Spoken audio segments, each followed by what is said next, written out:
ప్రతి అమ్మాయి తప్పనిసరిగా తెలుసుకోవాల్సిన 7 ముఖ్యమైన చట్టాలు చెప్తాను వినండి.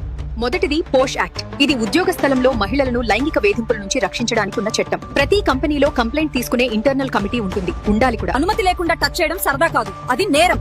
బిఎన్ఎస్ సెక్షన్ 74 ప్రకారం 7 సంవత్సరాల జైలు శిక్ష ఉంటుంది. గుర్తుంచుకో, నీ కన్సెంట్ లేకుండా ఎవరికీ హక్కు లేదు. నీ అనుమతి లేకుండా ఫోటో తీసినా, వీడియో రికార్డ్ చేసినా అది క్రైమ్. బిఎన్ఎస్ సెక్షన్ 77 ప్రకారం జైలు శిక్ష ఉంటుంది. గుర్తుంచుకో, నీ ప్రైవసీ మీద హక్కు పూర్తిగా నీదే. నిన్నెవరైనా పదే పదే ఫాలో అవుతూ మెసేజ్లతో ఇబ్బంది పెడితే అది లవ్ కాదు. బిఎన్ఎస్ సెక్షన్ 78 ప్రకారం ఇది నేరం. మీ ఇంట్లో ఎవరు నిన్ను హింసించినా అది పర్సనల్ మ్యాటర్ కాదు, అది నేరం. డొమెస్టిక్ వైలెన్స్ యాక్ట్ ప్రకారం నీకు పూర్తి రక్షణ ఉంది. గుర్తుంచుకో, భయపడకు, సహించకు. అనుమతి లేకుండా బలవంతంగా సంబంధం పెట్టుకోవడం ప్రేమ కాదు, అది రేప్, ఘోర నేరం. బిఎన్ఎస్ సెక్షన్స్ 63, 64 ప్రకారం జీవిత ఖైదు వరకు శిక్ష ఉంటుంది. వరకట్నం అడగడం నేరం. డౌరీ ప్రొహిబిషన్ యాక్ట్ ప్రకారం కట్నం ఇచ్చినా తీసుకున్న 5 సంవత్సరాల జైలు శిక్ష ఉంటుంది. అమ్మాయి విలువ డబ్బుతో కొలవలేం.